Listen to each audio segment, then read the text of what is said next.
बिस्मिल्लाहिर्रहमानिर्रहीम। दोस्तान मोहतरम व मोहतशम, आज मेरे पास एक दोस्त तशरीफ़ लाए और मुझे फरमाने लगे जनाब कि मेरे वालिद साहब अपनी जायदाद में से मुझे हिस्सा नहीं देते और मुझे हिस्सा चाहिए।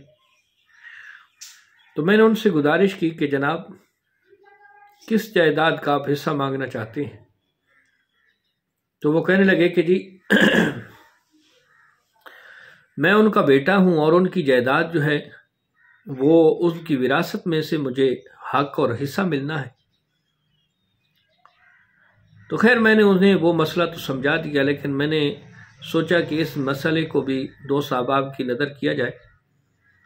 पहली गुजारिश तो ये है कि जब वालिद साहब जिंदा हो, वालदा जिंदा हो और उनका जो माल है उसके आप कोई हकदार नहीं है जब तक वो आपको अता न करे। ये जो कहा जाता है कि जनाब मैं अलहदा हो गया हूं तो वालिद मुझे हिस्सा नहीं देता, किस शय का आप हिस्सा मांग रहे हैं? वो जो वालिद साहब की प्रॉपर्टी है, बैंक बैलेंस है, ये आपकी विरासत में हिस्सा तब होगा जब वो इस दुनिया जहां से जाएंगे।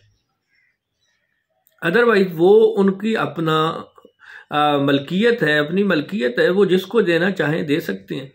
हाँ, शरीयत ने यह कहा है कि जनाब आप अपनी औलाद को महरूम न करें, लेकिन उसके बावजूद वो हक उनके पास रहने दिया है कि अगर वो चाहें तो अपनी ज़िंदगी के अंदर किसी को भी दे दें।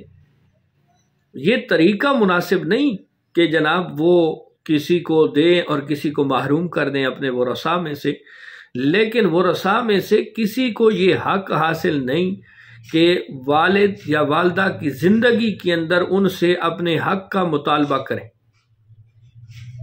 आपका हक उस वक्त है जब आप के वालिद या वालदा विसाल होते, उनका विसाल होता है और उनका जो तरका है वो आखिर में रह जाता है, उसमें से आपका हक होगा अगर आप उनके वारिस हैं। इसके अलावा वालिद साहब ज़िंदगी में ना देना चाहें तो शरई और कानूनी एतबार से आप उनसे कोई हक का मुतालबा नहीं कर सकते। इस मसले को हमें समझना चाहिए और इस पे अमल भी करना चाहिए कि हमारे यहाँ इस वजह से बहुत सारे मसाइल पैदा होते हैं और बहुत सारी चीज़ें जो है डिसपॉइंट होती हैं कि लोग समझते हैं नहीं ये तो हमारा हक है, ये तो हमें हिस्सा मिलना चाहिए। बाज़ मरतबा तो अल्लाह ताला मुआफ़ी अता फरमाए, लोग अपने वालिदैन को मार रहे होते हैं कि जी ये हमें हमारा हक नहीं देते। भाई कौन सा हक? आपका हक विरासत है और विरासत तब है जब जो वो वालिद है या वालदा है या भाई है या जिसके आप वारिस बन रहे हैं उसका विसाल हो। इसके अलावा आपका कोई हक नहीं है। अल्लाह ताला हमें दीन समझने की और समझ के अमल करने की तौफीक